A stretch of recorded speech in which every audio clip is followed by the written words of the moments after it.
All right. Good afternoon. My name is Erin Clapper. On behalf of Superintendent Hoffmeister and the Oklahoma State Department of Education, I would like to welcome you to our PowerPoint first on the migrant application overview and allowable uses of funds. And it won't be an exhaustive list of allowable uses, but it'll be just kind of a general overview of things that would be allowable with this grant.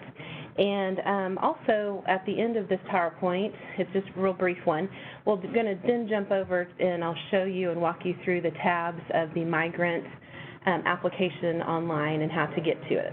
And we'll go through each tab. So like Gary said, if you have any questions or anything as we go along, please type it into the chat and I'll address it as we go along.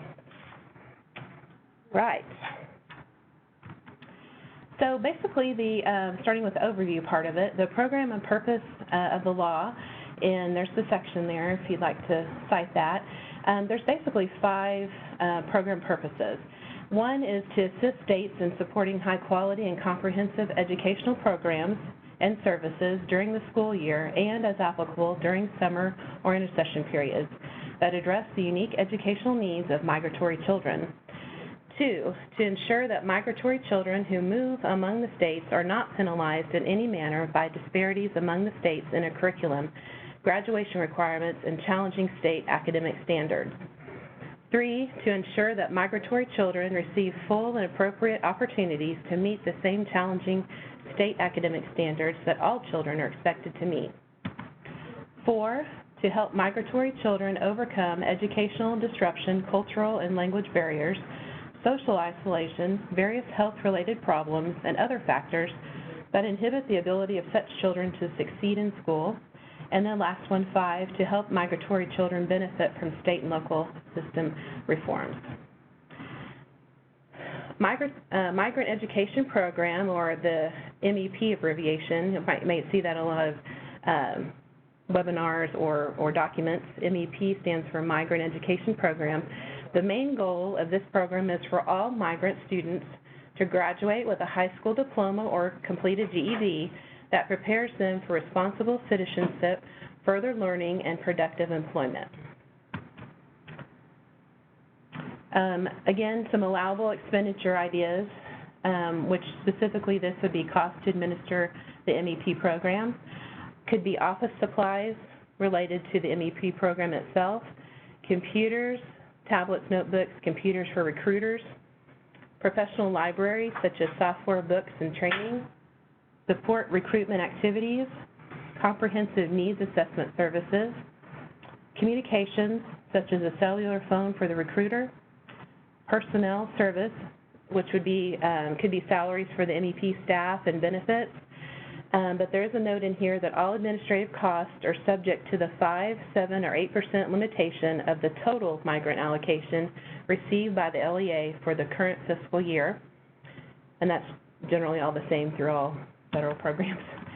Then some ideas for allowable expenditures under the heading of student enrichment. It could be educational support services for priority service students, notebooks, iPads, e-readers, computers, computer lab for migrant students, such as after school or summer school, before school, etc. Migrant classrooms to hold supplementary lessons. Travel, provided transportation for migrant students to attend supplementary instruction or summer school activities. Migrant student library, educational and reading books for migrant students to check out.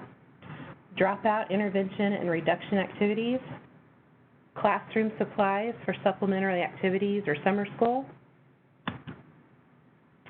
Some more additional allowable expenditure ideas for students, health services for migrant students without insurance, educational support services that provide a pathway to completion of high school, diploma, or equivalent for out-of-school youth, expand early childhood services to include 3-year-old migrant children, dropout intervention and reduction activities, parent resource center, which could, for an example, provide a computer access and a resource library for parents, training sessions to hire speakers, host parent-teacher cooperative sessions, and that could be specifically for, obviously for migrant to provide migrant training sessions for your whole staff at your whole school so that everybody could be on alert or maybe identify or help the migrant students and families as they are coming to your school district. Some additional allowable expenditure ideas: provide transportation and lodging for parents to attend migrant conferences and trainings. Education, adult education, English as a second language lessons, health and well-being classes. Parent Advisory Committee, PAC is the abbreviation for that, which could be involved in activities for that group of parents. And with the migrant grant, you're required to have, at the LEA level, at least 2 a year PAC meetings, usually one in the spring and one in the fall. We at the state level have that as well, one in the spring and one in the fall. And then provide snacks at an initial PAC meeting only. And with this, if you do this, if you do provide snacks with the federal funds, an agenda and sign-in sheets must be submitted with the claim for reimbursement. And there's some more fleshing out of this particular point, so let's discuss it, which would be there's an updated claims process for all federal programs now that are within the Federal Programs Department here at the state. And specifically, when we say snacks, we're talking about light snacks, such as specifically coffee and cookies. And the meeting agenda must be educational related in there. And again, having sign-in sheets to reflect how many parents attended the meeting. And the cost has to reflect what is necessary and reasonable. For instance, just an example, if we get an invoice for, $500 worth of cookies and coffee, but then we look at your sign-in sheet and there was, 5 parents that attended or something, that wouldn't be reasonable or necessary. And in addition, it looks like there's going to be a $2 per parent cost limitation, which does not include children in that $2 limitation. So $2 per parent, no children included, cost. So for example, on that, if you had a sign-in sheet of 30 parents, let's say, and the $2 cost per parent, so there would be a $60 maximum reimbursement on the claim of the snacks, the light snacks, if you turn it in. But again, another idea that we would like to stress too is that that to reach out to your parents, and not your parents, reach out to your community resources and maybe some area vendors, area restaurants, churches. There's all kinds of places in your towns that would love to partner with you, probably, if you reached out and made that. Just explain to them that you're having a parent meeting and look for some partnerships that way. Or maybe even your activity funds, you could budget some parental involvement for food out of there. And then you wouldn't have to turn in the agenda and the sign-in sheets and all that. So that may make life easier too. But if you do, then those are the requirements. Okay. So, and then the last bullet here is family literacy programs. And then, so far there's not any questions. So we're going to go over to the, and here's all of our migrant education team listed here. We'll come back to this slide as well at the end. If you do end up having any questions, you'll know the phone number and who to contact. So, okay. So we're going to go to the Oklahoma State Department of Education website, and what we're going to do is I'm going to show you how to find the migrant application online, and then we're just going to go through all the tabs. So we're going to go down to the single sign-on, and you'll click that, and then you'll log in.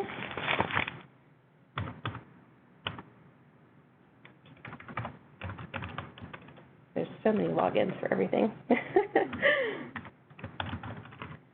Okay.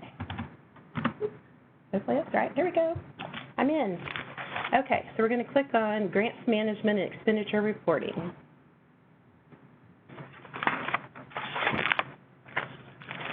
And then we're going to click on GMS Access/Select. And I'm just going to type one of our programs in there just to go through. So we're going to come down to the Federal Programs area, Consolidation Application, and you'll click Open. And then this drop down, you're going to go to Title 1C Migrant, and this is the application for this grant. So this first overview page gives you the program number of, as far as coding and things like that for claims 521, and then it just gives you kind of an overview, general purpose, those 5 points that we just went over in the PowerPoint. Program detail.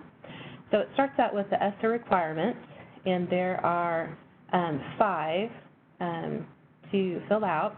You just basically, it gives you 2,000 maximum characters in each box, and you describe in detail each of those 5 things, what it's asking for. For instance, this first one is priority of service.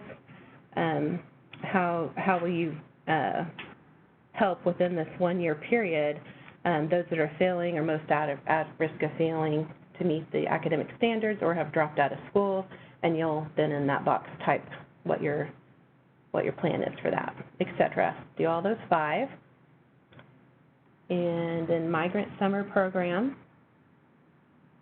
So does the LEA intend to offer a migrant program during the current year? You either click yes or no. If you click yes, then you will, there's also a link here that is it asks you what your summer program plan is, and then you will save it to your computer, click browse, find it, and upload. If you also have any other things that you'd want to upload here too, like any contracts or anything like that, you probably shouldn't, but just in case you have any other things that you'd like to upload in this area as well to go along with your grant to help explain it to the reviewer, then that would be great, the area to do that. Always click Save every time before you leave that tab. Always go down to the bottom of the page and click Save, or it'll not save your things. There we go. So this next tab is Professional Development Worksheet. And again, you'll go through, should you be spending funds on professional development, you'll just go through and complete all the boxes. And if there's a stipend rate per hour per day, you'll complete those things, the per diem, fill in all the boxes according to the, function object code of what you're going to be doing. And again, there's a spell check at the bottom. After program detail, the next budget page tab is next. And there's 2 tabs in this one. The first one is the detail, budget detail. And so you can, fill in exactly what you're going to be doing. The more description, the better, because that will help you when it's claim time, because it'll be in there exactly what you're doing and what you're wanting to spend your funds on, rather than just saying supplies. Give more detail into what supplies and for what purpose. And that would help when it comes to claims. So remember to save again at the bottom, each tab. So here's your budget summary page. And next is personnel. And if you're going to play personnel, you have to fill in all these blanks here. The first name, last name, teacher number, if they're certified, jobs code, area code, and the highly qualified, site code, etc. When the SPR, the School Personnel Records System, is available, which, as we all know, it's a couple of times a year, which I believe isn't until October 1st, right? I think it's October 1st, around there. If you do have these, and we're going to, and you run the accreditation, it may until it's open, do the unverified or inconsistent code. Once it is open and they can run a match, it will switch to be verified. Next is tutors, the same thing. You fill in all the blanks there with the correct codes and things. And the same thing with the accreditation. Once it's up and can match it, the system can match it, it'll change to V verified. If you have non-public services or non-public schools in your district, and you have a migrant grant as well, then this is the place to put the school name, again, the function object code, the description, but again, please be very specific on the description and the amount. And then you click, you can add additional entries if you'd like. You can click that button and it'll add some more lines for you. And then when you're done adding it, you calculate totals. And again, save as you go. The last tab here is job descriptions. And again, if you are going to have personnel, you put the job title, the code, the subject code on this page, and then what is the job description here. And each box gives you 1,000 maximum in this area to put how are they going to help the migrant program, or what is their use of the migrant program and their job description. And that's it as far as the online application goes. Okay, so the question is, can you repeat about the U and the V? So back to personnel. Right now, the school personnel, what do you want to say? Application or whatever it's called? Records. School personnel records system isn't open right now until the fall. And yeah, it's October, so 1st of October or so. So once that happens, we will be able to click accreditation, and this system, the GMS system, will then go over to the school personnel record system electronically and try to match all the names and things like that with the teacher number and all this good stuff that you all put in here. So once it's a match, here's the codes down here, it will change to validate the V, which means that this system, the name that you put in here, matches school personnel records. Right now, this is checking against the teacher number against accreditation. Okay. When school personnel records open, it will check all of the school personnel records. Okay. So right now, until school personnel record is open, it's just checking the teacher number against accreditation. So you may get, a different code other than V for validate at this time until it's open. So, but we'll check that once it's open. Is there any other questions out there? Let's find out. Okay, let's close that. So let's go back just in case you have any questions or if you think about anything that pops up. Let me go see if I can get there we go. So here is our phone numbers. So the migrant team at the State Department level would be Dr. Gloria Bayouth. She's the Executive Director of Federal Programs here. Jose Henriquez is the State Migrant Recruiter, and myself. And then, so our phone numbers are there.